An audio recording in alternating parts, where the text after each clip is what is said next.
Hi, and welcome to another edition of Guest House, Sweet Home for Patients and Families in Chicago. I'm Dionne Nicole Smith, Director of Development. And I'm Adam Helman, the Executive Director of the Guest House. It's nice to see you today. And April is National Donate Life Month. This month is highlighted to help encourage Americans to register as organ, eye, and tissue donors and to celebrate those who have saved lives through the gift of donation. And so, we have a special guest for you this episode. We have our good friend Marion Shuck from Gift of Hope Organ and Tissue Donor Network, and she serves as the Executive Vice President, Governmental Relations, and External Affairs. And so we are so happy to have her because they're one of our program partners. So they're very important to the work that we do. So welcome, Marion. Thank you so much for having me, Dionne and Adam. Thank you so much for coming, and we really appreciate your friendship and the Gift of Hope's friendship.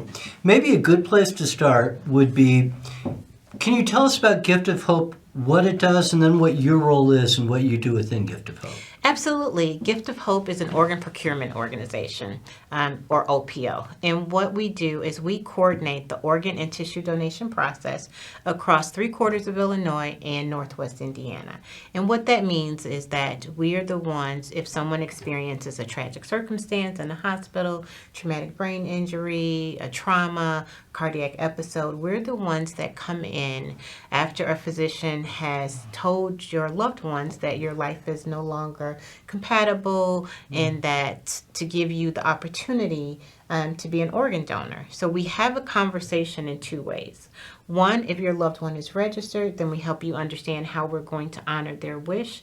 And then two, if they're not registered, then we have, as you can only imagine, the most difficult conversation with you because it's potentially on the worst day of your life. You weren't expecting this trauma, tragedy to happen. And so if your loved one is not registered, we have to give you enough information to help you make a decision for organ and tissue donation. Wow, that is such a hard time of anyone's life, as I can imagine. And I know we see so much on a regular basis at the guest house. And I know we've told you all since we started this program, the work we do is so valuable because you just heard Marion state, we all are with people when they are dealing with some heavy circumstances in regards to health, and you never know how people need the support of another person. So the work that you all do is so important. You know, thank you so much for that. And also thank you for being a partner, right?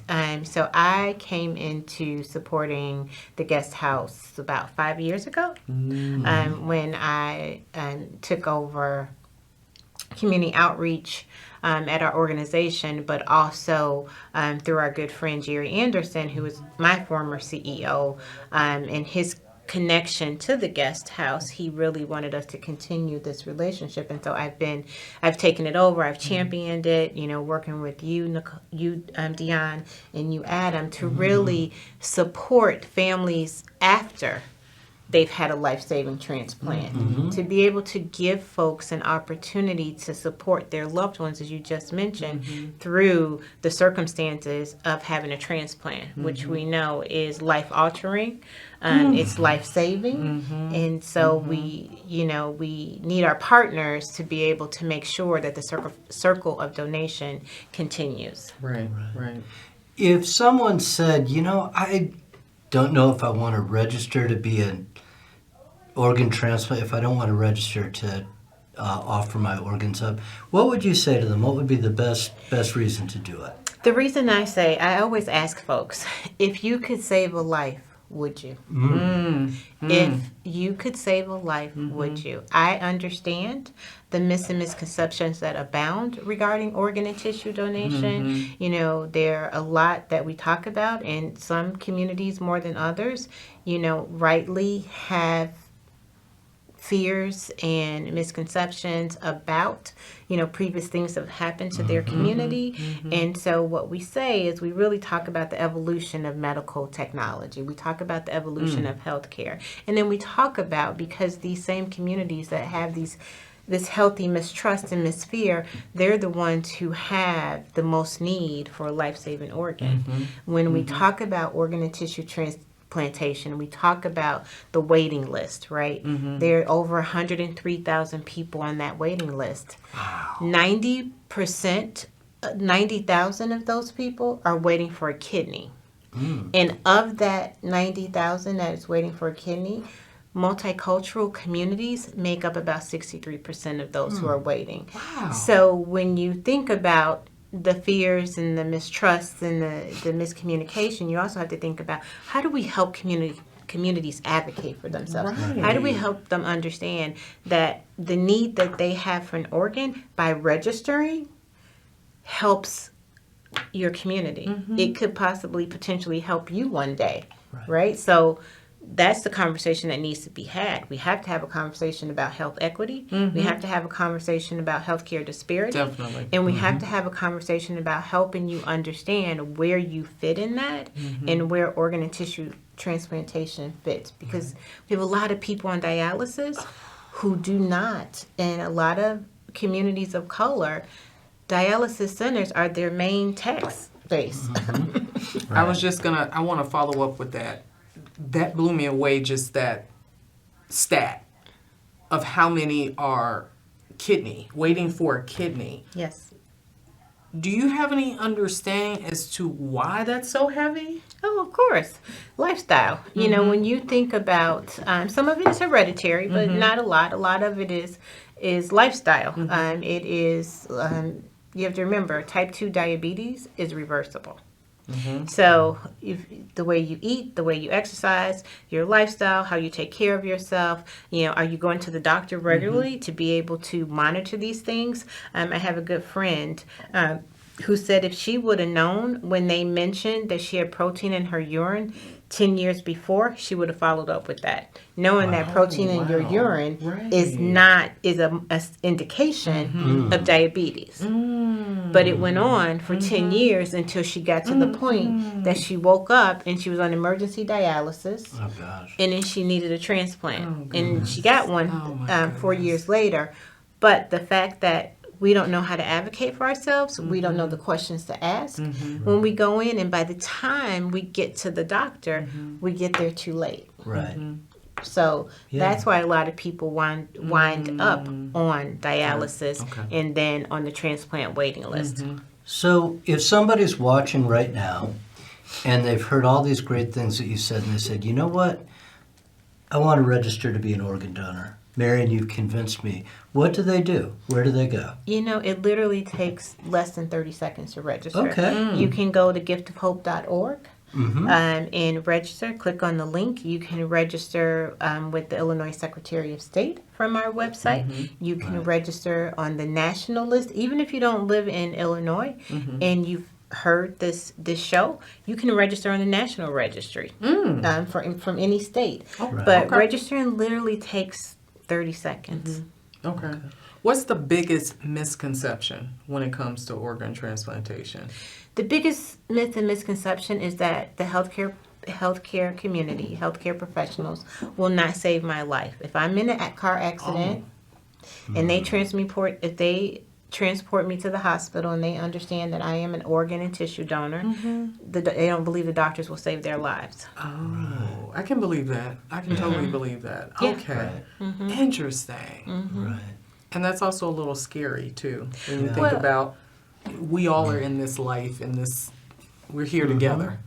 And you hope that we would want to help each other, but we know fear dictates a lot, and especially when it comes to healthcare, you never know what to do. So many of us don't want to ask questions. We're listening to things that people may have told us that may not be true.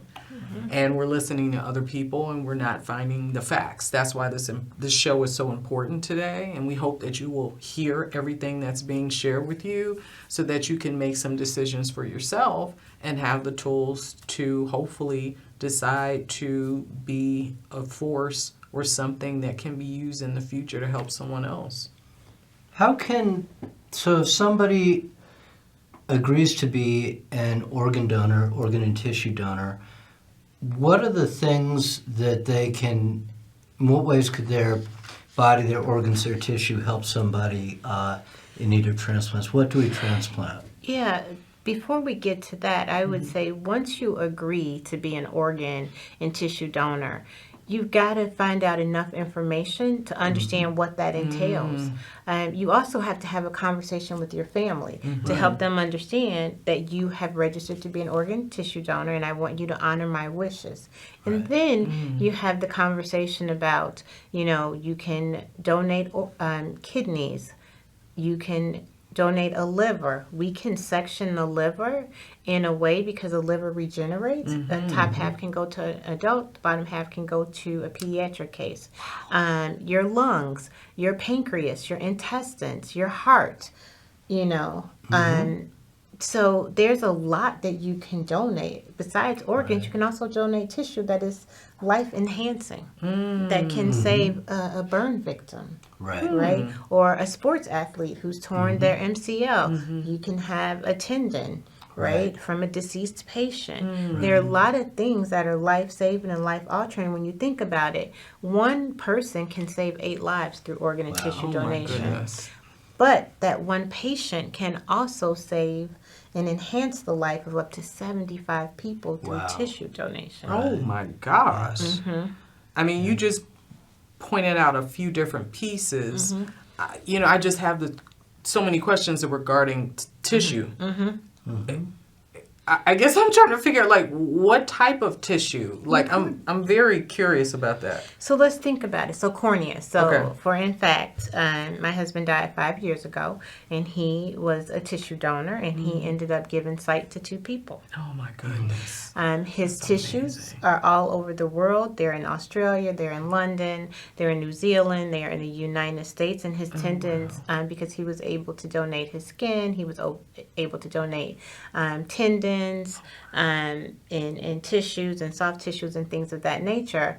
Bone, he was able to donate bone. And so when you think about the major tragedies in the world, you think about wars, you think about the earthquakes that were in Haiti and in China, and people were burn victims, right? The Gift of Hope is one of the major organ procurement organizations that are able to help burn victims and to be able to send skin to these patients who have been so impacted, to help children, right? It used to be a long time ago, maybe 10 years ago, where if a child had a bone cancer or we had to amputate their leg, so you can imagine how horrific that was for children. But now we don't have to amputate anymore. We can use bone from a deceased donor to be able to transplant that into a pediatric donor, and that bone can then grow. We can replace the diseased bone and save that child's leg and allow them to have a normal childhood. Oh my gosh. Talk about the miracle of medicine. That is amazing. I'm curious. I know that we've seen, because one of our top diagnoses that stays with us at the guest house is our patients who are waiting for an organ transplant. And one thing we've seen, the growth in regards to the length of stay. So in 22, we served about 90 transplant patients, and they stayed over 2,600 nights. In 23, we served 77 patients, but they stayed close to 4,000 nights. That's really interesting. Is there a reason behind that? Do we think that we know that we're seeing more transplant, but we actually served less, but they were there for longer. Right. Some of it is because of the help we've gotten from Gift of Hope. Because one of the things our partnership does is it opens our service up to hospitals that aren't necessarily partners with us for all diagnoses. So that's enabled us to take in lung transplant patients, primarily from Northwestern University Medical Centers, where they come to for us, and those tend to be just very long period stays because of the preparation time and then because of the post-transplant monitoring. The other one is heart transplants. So our biggest referrer of heart transplants is UChicago Medicine, and in particular, they do what's called a bloodless heart transplant for Jehovah's Witnesses who do not want to take a blood transfusion. And you think about how amazing that is. There are two hospitals in the country, Cedars-Sinai in Los Angeles and University of Chicago, that will do this bloodless heart transplant. So they're very closely connected with the Witnesses community for that reason. But that's also a very long stay because that tends to be a 1-year stay as well. And it's, that's very interesting, and thank you for saying that, because Dionne, you mentioned myths and misconceptions. Another one is my religion won't allow me. Right. Right. God wants me, or whoever I believe in wants me to take all my organs with me. But when we talk about this, all major religions, even Jehovah's Witnesses, support organ and tissue donation, right? And so that's, a thing that, we have to get out there too, as we, part of my job is to have my teams go out and help people understand the process of donation. What is donation? What is the process? And what do I need to do to be better educated, have more awareness, and then register? What do you feel is important for our viewers to know when it comes to tackling this? If they really are interested in wanting to do it, but there's still some fear or they're just curious, what do you advise them to do? It's always going to come down to education and awareness. How do I educate myself? If I don't know something about something, how do I get more information about that? You can come to the Gift of Hope website. We have giftofhope.org. We have so much information for the community, for professionals, for just people who don't know, for students, for donor families, for volunteers. And then educate yourself, understand, or think about what is it you want? What legacy do you want to create at the end of your lifetime? As I mentioned earlier, when you asked me what's the one thing that I would do, I would say is, if you could save a life, would you? Right. And if you're at the end of your life, and you wanted to be able to help someone else because you couldn't take your organs, you don't want to take your organs with you, would you save a life? Right. And so when you do that and you think about those questions, then you have to talk to somebody. You have to share that with your loved ones. And I tell people, don't just wait until you get to weddings and funerals to talk about things like that. Because invariably, you're at the wedding, somebody's going to talk about death. So they're going to talk about somebody who's not here. But when you're at a funeral, we didn't know Johnny had diabetes. It's interesting. My brother-in-law went to a funeral of one of his childhood friends. Oh my goodness. Young, colon cancer. Oh my Hadn't been to goodness. the doctor. Oh, 55 years old. Wow. Oh my goodness. Hadn't been to the doctor. Leaves a wife and a child. Oh my goodness. People got to start talking about this. That's You got right. to talk about That's your right. medical history. That's right. You got to support each other and Right. saying, hey, did you have your checkup? Have you had your physical? Have you had your screening? That's right. Right? That's You know, right. these are things that we should be talking about amongst ourselves. Whether you're in church, whether you're at home, whether That's you're right. at school, That's right. whether you're at a family reunion, this is a conversation that is constant, that we should constantly be having. And that's how you educate yourself on making decisions. Making the decision, to me, being an organ and tissue donor is just as important as turning of age to get your driver's license, turning of age to vote, and turning of age to be able to have a drink. Right. Oh, yeah. I appreciate that. Well, and I remember a few years ago when Gift of Hope was working with Jesse White, when he was the Secretary of State, to lower the age when people could sign up to be organ donors. To 16, is that correct? Yeah, so we did legislation in conjunction with former Secretary White, and that was to allow 16 and 17-year-olds to be able to register their decision to be organ and tissue donors. Now, them being able to register their decisions is just incredible, but also the parents still have to make Right. that final decision until they turn 18. But I will tell you, this group, these 16 and 17-year-olds are registering like gangbusters. And not only that, they're a giving group. They understand, they go home, and they talk to their parents. This is what I learned in driver's ed. This is what I learned in health. And this is coming from the students. Right. Are you, and unfortunately, we have a lot of students that become organ and tissue donors, right? Yeah. And so that was born out of that. We kept seeing so many, and then we kept hearing, okay, what is donation? We want to sign up, to be organ and tissue donors. And it's just been an incredible program. Yeah. And when you think about trying to reach out to communities, do you want to talk a little bit about the building that you had a groundbreaking for the Chatham, although it's actually a physical structure. Not really groundbreaking, more like ribbon cutting. But do you want to share a little bit about that building and what the purpose of that building actually is? Yes. So at Gift of Hope, through the work that we do, unfortunately, we see a lot of multicultural communities on our service who wind up being donors. And I think back in 2017, I can't remember the exact year, it might have been 2017 when there was Hurricane Harvey down in Houston. And it just devastated organ and tissue donation. Oh, wow. Right? And for about 2 weeks, no organ and tissue donation was happening. And so CMS came in and said that every organ procurement organization should have a backup call center. So we thought about that. Our office is out in Itasca. We have one in Springfield as well.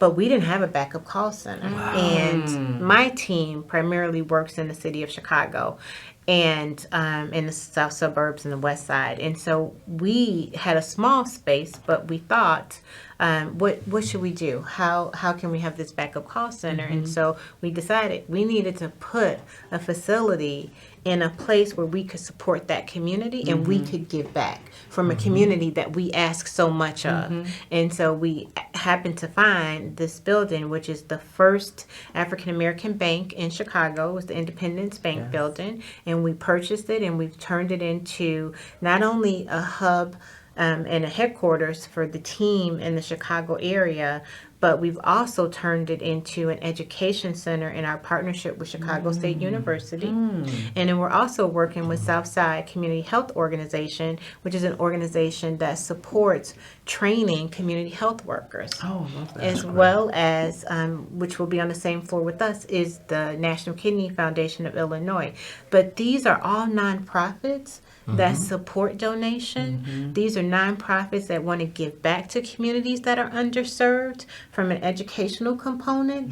And so we really see this as a community place. Our space will also be able to host community folks. People come in. We've already gotten interest from the Chicago CAPS department that is over on the south side to be able to host some of their meetings in our community space.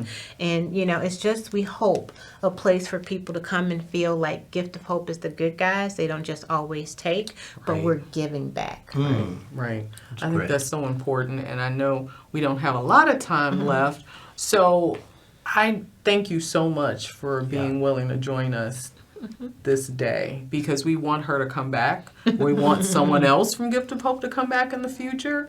And we hope that you learned a lot about organ transplantation and donation, and just how far you can make a difference with one person.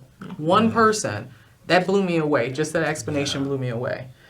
Yeah, I was thinking, listening to you talk, I was thinking about the idea of a legacy. We always people think about their legacy in terms of I built this or I did this in my life, but the legacies we really pass on are the people who come after us. So if we have children, nieces, nephews, somehow we impact them, but this is another way to leave a legacy and to have your impact go on in this life.